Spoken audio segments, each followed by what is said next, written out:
6 నెలల్లో కాకినాడ ప్రజలకు city MLA Dwarampudi Chandrasekhar Reddy నుండి విముక్తి కలుగుతుందని మాజీ ఎమ్మెల్యే మానుమాడి కొండబాబు పేర్కొన్నారు. ఇక శుక్రవారం జిల్లా తెలుగుదేశం పార్టీ కార్యాలయంలో జరిగినటువంటి విలేకరుల సమావేశంలో ఆయన మాట్లాడుతూ ద్వారంపూడి పాలనలో ప్రజలు అష్టకష్టాలు పడుతున్నారని, వారి ఆస్తులు కూడా కబ్జా చేసే పరిస్థితి నెలకొందని అన్నారు. ఇక మరో 6 నెలల ఎన్నికల్లో ముఖ్యమంత్రి జగన్ ఇటు ఎమ్మెల్యే ద్వారంపూడి ఇంటికి పంపించడం జరుగుతుందని అన్నారు.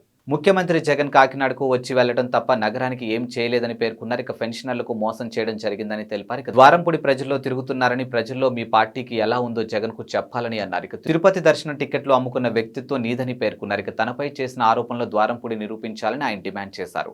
ఇక దుమ్ములపేట ప్రజలు నీకు సాయం చేస్తే వారికి ద్రోహం చేయడం జరిగిందని, ద్వారంపూడి వలన కలెక్టర్ మీద, అధికారుల మీద కేసులు పెట్టడం జరిగిందని అన్నారు. ద్వారంపూడి వల్ల రిజిస్టర్ సస్పెండ్ అయ్యారని అన్నారు. ఇక సమావేశంలో తెలుగుదేశం నాయకులు వీరు, తుమ్మల రమేష్, రవి, గదుల సాయిబాబా, అప్పలకొండ రవి తదితరులు పాల్గొన్నారు. 5 సంవత్సరాలు అయిన తర్వాత 3 నెలలు ఎలక్షన్ ఉందని చెప్పి ఇప్పుడు ఇస్తున్నాడు. పెన్షన్దారులు ఏ విధంగా నష్టపోయారో 250 పెంచడంలో ఏ విధంగా నష్టపోయారో పెన్షన్దారులు వాళ్ళకి వివరించడం జరిగింది.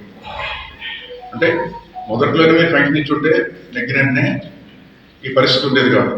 మీరు మాట ఇచ్చి తప్పి ఈరోజు వాళ్ళకి నష్టం చేశారు. ఎంత నష్టం చేశారని 18,000 రూపాయలు నష్టం చేశారని చెప్పేసి పెన్షన్దారులు చెప్పడం జరిగింది. వాళ్ళు కూడా అదే చెప్తారు, మా పెన్షన్లు ఇప్పుడు ఇచ్చాడు బాబు, అప్పుడు ఇచ్చుండి 18,000 మాకు కలిసి వచ్చిన 18,000 రూపాయలు నష్టం చేశాడు, చూశాడని చెప్పేసి వాళ్ళే చెప్తారు. ఆ మాట చెప్పాను. అదేవిధంగా కాకినాడ ప్రజలు మనోభావాలకు అనుగుణంగా ఏదైతే ఈరోజు అభివృద్ధి చేయాలనుకున్నానో గతంలో ఆ అభివృద్ధి అంతా కూడా ఎక్కడ కూడా మాట్లాడలేదు. కాకినాడ రింగ్ రోడ్ చేద్దాం అనుకున్నాం, 3వ బ్రిడ్జి శాంక్షన్ చేసాం. ఆల్రెడీ మనకి అంతర్పాలెం, అదేవిధంగా చూసుకుంటే మ్యాడ్లైన్ అటువైపుగా రోడ్ వచ్చింది మనకి. ఈ బ్రిడ్జి కూడా కలిపినట్లయితే మన కాకినాడలో హెవీ వెహికల్స్ రాకుండా పొల్యూషన్ తగ్గి రింగ్ రోడ్ అయ్యి కాకినాడ అభివృద్ధి చెందుతుందని చెప్పేసి దాని విషయం నేను మాట్లాడడం జరిగింది. దాని గురించి జగన్మోహన్ రెడ్డి మాట్లాడేదని చెప్పారు. చెప్తే చంద్రశేఖర్ రెడ్డి నేను ప్రెస్ మీట్ పెట్టాను మీద, మీ పాత్రికేయుల సమావేశం పెట్టి ఆయన చేసిన తప్పుని సరిదిద్దుకోవడం కోసం ఆయన ఏం మాట్లాడుతారండి, నేను మాట్లాడిన దానికి సమాధానం చెప్పలేదు. ఏది కూడా పెన్షన్దారుల తరపున మాట్లాడాలి ఆయన. ఎందుకంటే రేపు పొద్దున్న ప్రజల్లో తిరుగుతున్నాను. 5 సంవత్సరాల క్రితం ఇవ్వాల్సిన పెన్షన్ ఇప్పుడు ఇచ్చారు, నష్టపోయింది ప్రజలు. అసలు ముఖ్యమంత్రి మీరు గుర్తు చేయాలి. అసలు మీరు అందరూ ఎమ్మెల్యేలు అందరూ కలిసి సార్ 3,000 రూపాయలు ఇస్తానని చెప్పి 250 పెంచడంలో ప్రజల్లో చాలా అసంతృప్తి ఉందని చెప్పాలి. మీరు చెప్పలేదు.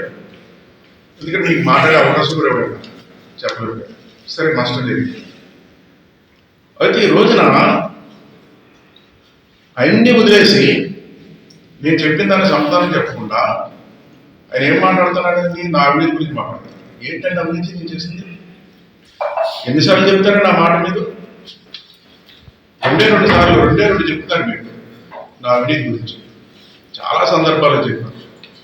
తిరుపతి లెటర్లు అమ్ముకున్నాం కొండబాబు, తిరుపతి లెటర్లు అమ్ముకున్నాం కొండబాబు, అది అవినీతి. అదేవిధంగా రెండోది, అధికారుల దగ్గర డబ్బులు తీసుకున్నావు అని చెప్పేసి ఆ విషయం కూడా చెప్పాను. దాని మీద నేను చాలా సందర్భాలు చెప్పాను. తిరుపతిలో అంటే ఎంతో మందికి మేము సంతకం పెట్టేసకుంటే ఎవరు పడతారు పెట్టుకెళ్తారు. నీలాంటి కూడా పట్టుకెళ్ళి ఉంటే అమ్ముకుంటూ అదే నీలాంటి నా దగ్గర లాంటి రూపాయలు పంపవచ్చు. అలాగే ఏమైనా జరుగుతుంది. అదే నీకు లాంటి చేస్తారు. అలాంటి అదే ఆఫీసర్స్ డబ్బులు తీసుకున్నానని చెప్తున్నాను. అవినీతి అంటే అది కాదు. నువ్వు నిరూపించాలంటే నిరూపించలేవు. అనేక సందర్భాలు పాత్రికేయులు చెప్తాను. నువ్వు అలా చెప్పడం కాదయ్యా, నేను వస్తాను, మీరు రండి, ప్రజల మధ్యన కూర్చుందాం, ఆఖరికి మా కుటుంబం కూడా వచ్చేస్తుంది, మీ కుటుంబాన్ని తీసుకురండి, మీరు మనం కూర్చుందాం, పాత్రికేయుల మధ్యన ప్రజల మధ్యన కూర్చుందాం, చర్చిద్దాం అంటే వచ్చారండి. మీరు ఎప్పుడైనా రాలేదు. అనేక సందర్భాల్లో 2 టైమ్స్ చెప్పాను, మీరు రాలేదు. వస్తే చెప్దాం, నువ్వేం అవినీతి చేస్తావు, నేను అవినీతి చేస్తాను అని చెప్పి చెప్దామంటే నువ్వు 2 సార్లు చెప్పినప్పుడు రాలేదు. సరే, అది పక్కన పెట్టాను. పదే ఇదే మాట్లాడుతున్నాను. అవినీతి అంటే అది కాదండి. ఈ కాకినాడకి నేను స్మార్ట్ సిటీ తీసుకొచ్చాను. స్మార్ట్ సిటీ తీసుకొచ్చి కోట్లాది రూపాయలు ఖర్చు పెట్టి అభివృద్ధి చేశాం. ఎంతో అభివృద్ధి చేశాం, అనేక అభివృద్ధి కార్యక్రమాలు చేశాం. దాంట్లో అవినీతి జరిగిందని చెప్పాం. నువ్వు నిరూపించేంత వరకు ఇంకో 3 నెలల్లో ఎలక్షన్ వస్తుంది. స్మార్ట్ సిటీలో అవినీతి చేశారు కొండబాబు అన్నాం. ఒక్కటి ఎంజోబి తిరుపతి లెటరు అధికారుల డబ్బులు తీసుకున్నాం, తిరుపతి లెటరు అధికారుల డబ్బులు తీసుకున్నాం. దాన్ని కూడా చర్చిద్దామంటే ఏనాడు రాలేదు. నువ్వే చెప్పావు స్మార్ట్ సిటీలో అవినీతి జరిగిందని చెప్పావు. పనుల్లో ఒక్కటి నువ్వు ఈ రోజు వరకు ఒకటి మీ పాత్రికేయుల ముందు ఎప్పుడైనా చెప్పారండి? ఇన్ని వర్కులు చేస్తాం, ఇంత అభివృద్ధి చేస్తాం, కోట్లాది రూపాయలు అభివృద్ధి చేస్తాం, కోట్లాది రూపాయలు అభివృద్ధి చేస్తాం. ఏ రోజైనా మీకు చెప్పాడండి? లేదు. నువ్వు చేసిన అవినీతి అక్రమాలు 6 నెలల నుంచి, నీకు అధికారం వచ్చిన 6 నెలల తర్వాత నుంచి మొదలెట్టాను నేను. మొట్టమొదటిగా నువ్వేం చేస్తావు? దుమ్ములపేటలో విషయమైన ఆటాడుకుని మత్స్యకారులు ఆటాడుకుని కాలువలు కప్పెట్టేస్తుంటే వాళ్ళందరూ నీ దగ్గరికి వస్తే, ఏమండి మీ ఆటాడుకుని కాలువలు కప్పెట్టేస్తున్నారు, రోజుకి 200, 300, 1000 రూపాయలు తెచ్చుకుంటాం అందులో ఆటాడుకుని, ఆ ఎదర మడాడులు కొట్టేసి కాలువలు కూడా కప్పెట్టొద్దంటే వాళ్ళందరినీ నువ్వు బూతులు తింటావు. గసిరావు, మీకు సంబంధం ఏంటంటే వాళ్ళందరూ నీకు చేశారు, నీ పార్టీ చేశారు, నేను నెగ్గించాడు, నీ మాయ మాటలు. తర్వాత మా దగ్గరికి వచ్చాడు. వచ్చిన తర్వాత వాళ్ళకి ధైర్యాన్ని ఇచ్చి ఆ కాలంలో కప్పెట్టకుండా నేను ఆఫ్ చేస్తాను. ఆ రోజున ఆఫ్ చేస్తాం. ఆఫ్ చేసినప్పుడు కూడా నువ్వు దౌర్జన్యంగా పని చేపిస్తున్నావు. మళ్ళీ నేషనల్ గ్రీన్ ట్రిబ్యునల్కి వెళ్ళి వాళ్ళ ద్వారా వాళ్ళు వచ్చి ఆఫ్ చేశారు. వాళ్ళు వచ్చి ఆఫ్ చేసిన తర్వాత ప్రభుత్వానికి 5 కోట్లు జరిమానా వేస్తారు, ఫైన్ వేస్తారు 5 కోట్లకి, 5 కోట్ల రూపాయలు. నీ వల్ల ప్రభుత్వానికి చెడ్డ పేరు వచ్చింది. అదేవిధంగా మురళీధర్ రెడ్డి కలెక్టర్ మీద కేసు ఉంది, కమిషనర్ మీద కేసు ఉంది. ఆ విధంగా తప్పు జరిగితే తప్పుని ఎత్తు చూపి ఆఖరికి అధికారులకు ఇప్పుడు లెక్క చేయకుండా నువ్వు చేసిన అవినీతిలో అధికారులు కూడా భాగస్వామ్యం చేశాను. నేను ఆ రోజు చెప్పేవాడు, నేను అధికారులు మీరు తప్పు చేస్తారంటే ఇన్నివరు కాదు, నీ మాట విన్నారా? కేసులో ఉన్నారు. ఈ రోజున ఆ రోజు నుంచి నేను పోరాటం చేస్తున్నాను ఈ కాకినాడ ప్రజల కోసం. అదేవిధంగా చూస్తున్నట్టయితే ఈరోజు భూమి లేకుండా భూమి ఇచ్చినట్టు చెప్పి సురేష్ నాథ్ పార్క్లో 2 ఎకరాలు భూమి ఇచ్చినట్టుగా చూపించి టీడీఆర్ బాండ్స్ 219 కోట్లు కొట్టేస్తావు. రిజిస్టర్ గారిని సస్పెండ్ చేశారు నేను చూపించిన కంప్లైంట్ మీద. నువ్వన్నీ కమిషనర్ మార్చేశావు, కమిషనర్ మార్చేశారు గవర్నమెంట్. మరి మార్చారని వెళ్ళిపోయి నాకేంత తెలియదు, మార్చారని చెప్తున్నారు వీళ్ళు. ఆయన వెళ్ళిపోయి ఉంటాడు అనుకున్నాను ఈ తప్పులు భరించలేక. నువ్వే చెప్పావు మేము మార్చేసామని, కానీ మార్చారని మరి ఆయన వెళ్ళిపోవడం నాకు తెలియదు. దాని గురించి నేను పెద్దగా కనుక్కోలేదు. నీ వల్ల కమిషనర్ చెడ్డ పేరు వచ్చింది, రిజిస్టర్ గారు సస్పెండ్ చేశారు, 219 కోట్లు కొట్టేశారు. ఏంటి అయిపోయి పెట్టాను. అదేవిధంగా ఎక్కడి నుంచి మట్టి అంతా తీసుకొచ్చి తవ్వి ఉత్తినే తీసుకొచ్చి ఆ మడాడులన్నీ కూడా కాలువలన్నీ కప్పెట్టినప్పుడు 16 కోట్లు బిల్ పెట్టేసుకున్నప్పుడు దాన్ని ఆఫ్ చేయడానికి ప్రయత్నం చేస్తాను. ఎంత ప్రయత్నం చేసినా నీకు అధికారం ఉంది, తీసేసుకున్నాం 16 కోట్లు. 108 కోట్లు స్మార్ట్ సిటీలో మీ పనులు చేస్తాం. ఆ పనులు చేసిన దాని మీద మున్సిపాలిటీలో సపరేట్ గా వర్కులు పెట్టి 108 కోట్లు దోషిస్తామని చెప్పి కంప్లైంట్ ఇచ్చారు కలెక్టర్ గారికి. మీ అధికారులు ఉన్నారు కాబట్టి మీరు ఏమి చేయకుండా ఆఫ్ చేసుకున్నాం. 108 కోట్లు కొట్టేసారు. ఎన్నోసార్లు చెప్తాను మీ పాత్రికేయుల ద్వారా. 108 కోట్ల రూపాయలు స్మార్ట్ సిటీలో మేము చేసేసాం పనులు. మళ్ళీ మున్సిపాలిటీ నుంచి అదే పనులు పెట్టించి చేసినట్టుగా చూపించి బిల్లులు కొట్టేసాం. అది బయట పెట్టాం, కేసులు పెట్టించాం. ఇదే విధంగా నా కార్యకర్తల మీద ఎక్కువ కేసులు ఉన్నాయి. ఈ ఉదాహరణ చెప్తున్నాను. ఈ విధంగా బెదిరించావు, అదిరించావు, మా కార్యకర్తలు బెదిరించావు, ఎన్నో చేస్తాం. అయినా సరే నీ అవినీతిని డే బై డే అలా జరిగినవి బయట పెడుతూనే ఉన్నాను. మరి నేను అవినీతి చేసుకుంటే 4.5 సంవత్సరాలు, ఇంకో 3 నెలల ఎలక్షన్ ఉంది. ఎందుకు బయట పెట్టలేకపోయాడు? ఎందుకు బయట పెట్టారు? కానీ అదే మాట్లాడతాడండి. ఏది నీ పొలంలోంచి వెళ్ళిపోయింది లైను, నేనే ఆపేశాను. సరే మా పొలం అక్కడ లేదనుకో, ఇబ్బందిగా ఉంటుంది కదండి. ఈవేళ రోడ్ వైడింగ్ చేసినా, ఇంకోటి చేసినా, ఈవేళ బైపాస్ రోడ్ వేసుకొచ్చినా ఎవరి పొలంలోకి వెళ్తే వాళ్ళకి డబ్బులు ఇస్తారండి. అలాంటిదండి, నేను కావాలని మార్చుకోలేదు. ఇప్పుడు పెట్టిందండి బాలయ్య గారు ఉన్నప్పుడు పెట్టిన ప్రపోజల్ అండి అది. బాలయ్య గారు మొదటి మదనమైన ఎంపీలు ఉన్నారండి, నేను ఎమ్మెల్యే ఉన్నానండి, అప్పుడు పెట్టిన ప్రపోజల్ అండి. జరగలేదండి, ఏం చేయలేదు, తర్వాత చేయలేదు. మొన్న చంద్రబాబు నాయుడు వచ్చిన తర్వాత ట్రాఫిక్ పెరిగిపోతుంది సార్, హెవీ వెహికల్స్ అన్ని సిటీలోకి వచ్చేస్తున్నాయి, పొల్యూషన్ పెరిగిపోయింది అని చెప్తే అప్పుడు సాగర మార్కెట్ వస్తుంటే 216 ఇలా వస్తుంది, రింగ్ రోడ్ అవుతుంది కాకినాడ పట్టణం అని చెప్పి ఇవన్నీ చూపిస్తే బడ్జెట్ లేకుండా, డబ్బులు లేకపోయినా సరే అప్పటికప్పుడు ఇది చాలా మంచిది, కాకినాడ పట్టణానికి స్మార్ట్ సిటీ వచ్చింది, ఈ రింగ్ రోడ్ కూడా అవ్వాలని చెప్పి 116 కోట్లు ఇచ్చి శంకుస్థాపన చేస్తే నా మీద కక్షతో ఆపేసావా ఈ కాకినాడ ప్రజల అభివృద్ధిని? నా మీద కక్షతో ఆపేసావు కాకినాడ పట్టణ అభివృద్ధిని. నువ్వు అవుతే 37 కోట్లు అవుతాయంటే పార్టీ మారిపోతుంది. నా సిచ్యువేషన్లో నువ్వు ఉంటే చెప్తున్నాను, ఎందుకంటే చెప్తాను ఈ మాట, పార్టీ మారిపోతావని. నువ్వు అలాంటోడు. ఆ రోజు రాజశేఖర రెడ్డి గారు చనిపోయిన తర్వాత జగన్మోహన్ రెడ్డి ముఖ్యమంత్రి కావాలన్నప్పుడు ఆ రోజు ముఖ్యమంత్రి కాలేదు ఆయన. గుర్తుందా లేదా మీకు? ముఖ్యమంత్రి కాలేదు ఆయన.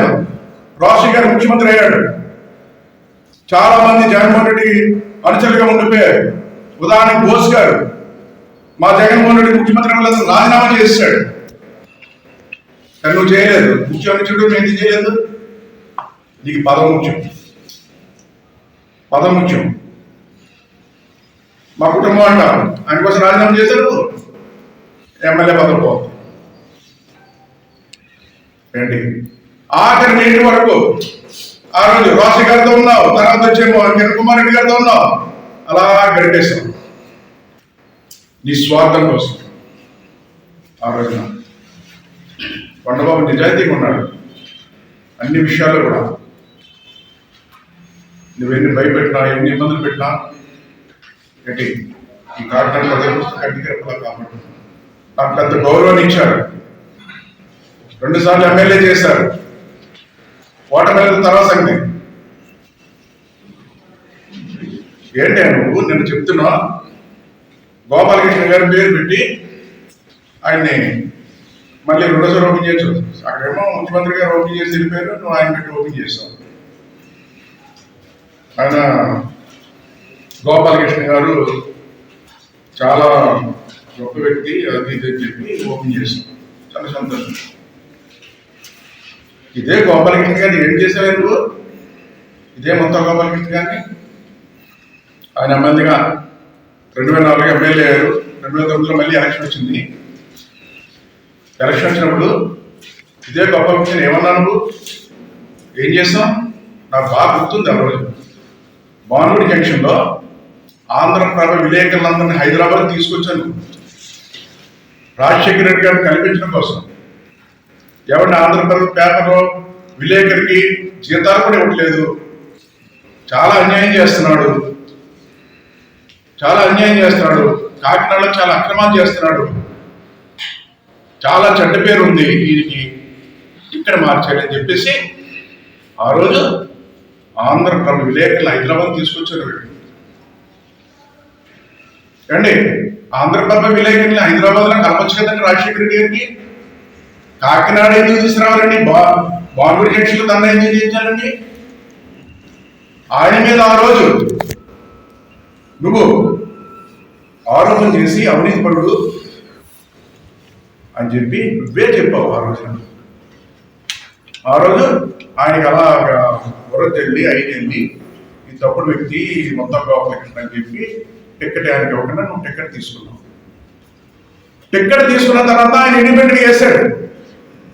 ఇండిపెండెంట్ చేసినప్పుడు ఏం మాట్లాడో ఆ రాతలన్నీ ఉన్నాయి, చూసుకో ఒకసారి. ఏం మాట్లాడావు ఆయన్ని? గోపాలకృష్ణ గారు ఏం మాట్లాడావు ఆ రోజున? పోటీ చేస్తున్నాడు అని చెప్పి పోటీ చేయడానికి ఉండాలని చెప్పి అదిరించావు అయినా సరే ఆయన పోటీ చేశాడు. పోటీ చేస్తున్న సమయంలో నువ్వు ఎలక్షన్లో మాట్లాడావు మాటలు ఏంటి, ఆయన ఇండిపెండెంట్గా మళ్ళీ మాతా గోపాలకృష్ణ పేరు పెట్టావు, ఇండిపెండెంట్గా వేయించావు. ఆయన మొత్తం గోపాలకృష్ణ మాతా గోపాలకృష్ణ పేరు సెలెక్ట్ చేసి ఇండిపెండెంట్గా వేయించావు. ఏంచి సభలో ఏం మాట్లాడావు ఆయన గురించి? ఆ మాట నేను చెప్పలేదు. ఏం మాట్లాడు? మా చంద్రబాబు నాయుడు తిట్టావే, అదే మాటలు మాట్లాడావు ఆయన గురించి. లా కొడక ఈ అంత చూస్తాను, అవి చూస్తాను. పబ్లిక్ లో మాట్లాడారు. ఆ రోజేమో అలా మాట్లాడి అన్ని చేసి అవినీతిపరుడు అన్ని అని చెప్పేసి ఆయన టికెట్ ఇవ్వకూడదు ఓడిపోతారని చెప్పేసి టికెట్ లాక్కుని నువ్వు ఎమ్మెల్యే అయిపోయి ఈ రోజేమో 3 నెలల్లో ఎలక్షన్గా గొప్పవాడు మంచోడు. ఏంటి రాజకీయం? గురువు గారు కాకినాడ ప్రజలారా ఒకసారి ఈ రాజకీయం చూడండి ఎలా ఉందో ఈ నగరంలో,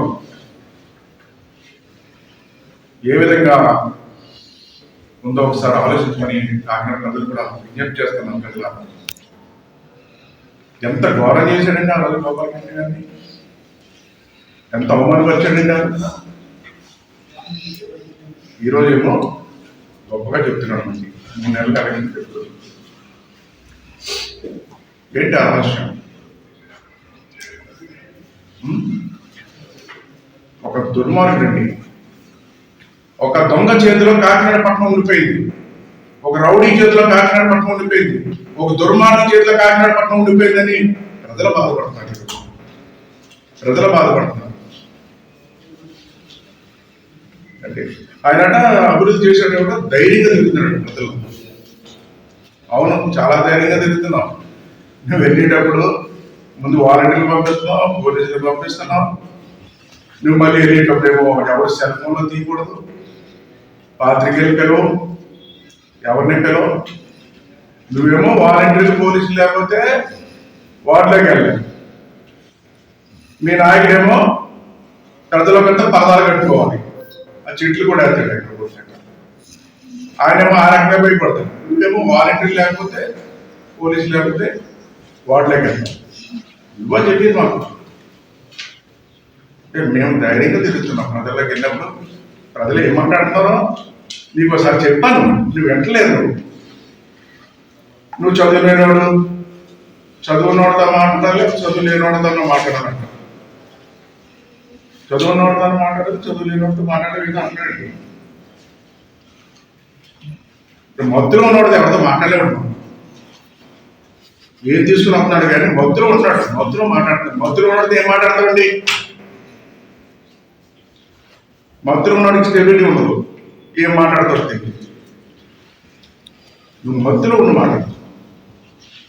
నేను స్టెబిలిటీగా మాట్లాడుతున్నాను. ఇప్పుడు కూడా నా మాటలు ఇంకొంత కూడా చూపించుకుని వినిపించుకో ఒకసారి.